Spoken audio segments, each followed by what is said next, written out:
Lihin yung Bible sa Psalm 34 verse 8. Nice sound.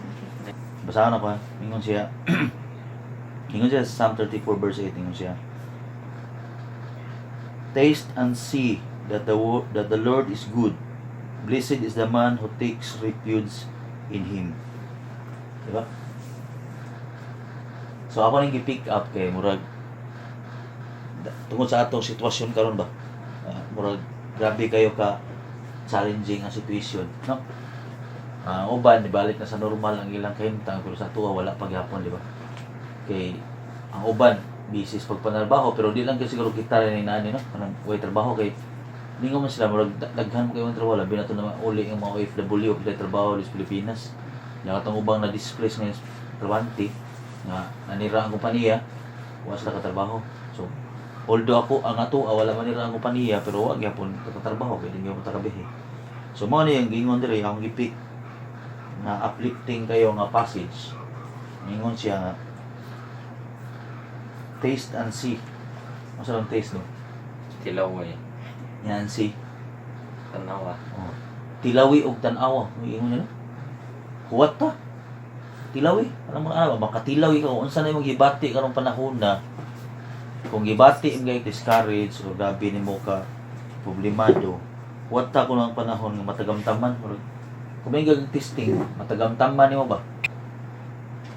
So mo ning ingon diri mo ning gipick nga ko ning passage kay uplifting passage siya makatabang gini sa gibati kanang panahon na although mura grabe gyud kay ang kuan ang kadawon sa atong self tulad ng sitwasyon ning coronavirus pero ni saad ba siya ningon sa taste and see that the Lord is good. So what ta lang yun tanawa, di ba? Tanawa mabot ang panahon na matagamtaman ninyo kung sa kaayo ang Ginoo. Mao may gingon matagamtaman kung unsa kaayo ang Ginoo. Bilang gid ning umawad sa paglaom ba kay kung wad ang paglaom wa may laing mohatag og paglaom Ginoo naman. Mao bitaw nang ingon lang nga ang tao kuno kung magsalig na siyang kagalingon wa gisay wa say hope pero kung ato sa Ginoo nagi say hope. Mao bitaw a man's way leads to hopeless end while God's way leads you to the endless hope. May ingon nila. Mao na ako nabasahan nga usa ka baka ng quote ningon siya ang paagi sa tao mo no makapadari ito hopeless ka wag kay pag-asa kay paglaom while kung ato ka sa Ginoo endless ang iyang hope nga iyang i-provide nimo. So mo ni siya huwat lang sa huwat ta di ba makita nimo matilawan nimo kung sa kayo ang Ginoo. Yan ningon pag sumpay blessed is the man who takes refuge in Him. Sanang blessed sabi sa nang blessed kit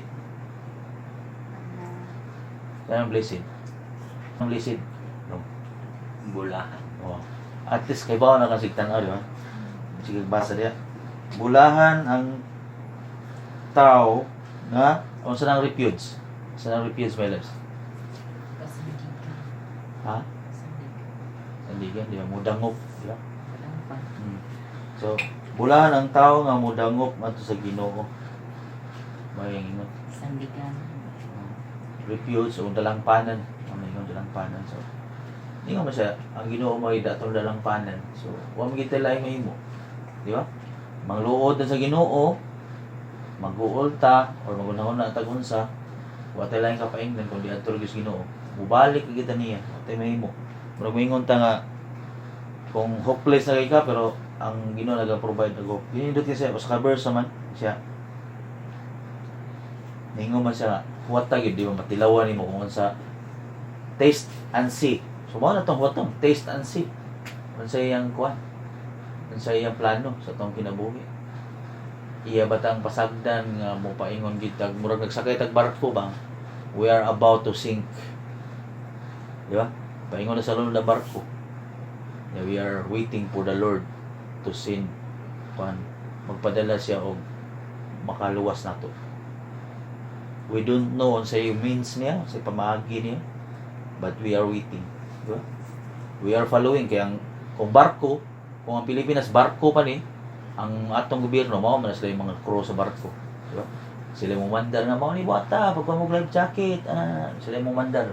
Pero kung di ka maluwas sa Ginoo, sa kapila pa ka mag life jacket, kung di itugot sa Ginoo, wag po mahimo bisag duha pa ka life jacket imong daha. Ya pag ambak nimo baabali sa iho yung matugpahan, wag gyapon, di ba? So ang Ginoo ra gyud mahibaw sa tanan mo sa sitwasyon nato ron.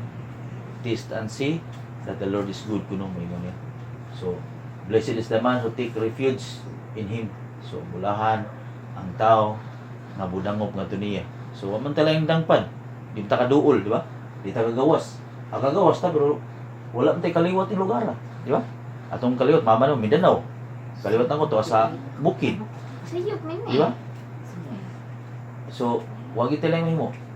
Kundi balik kita sa Ginoo at kita padul sa Ginoo.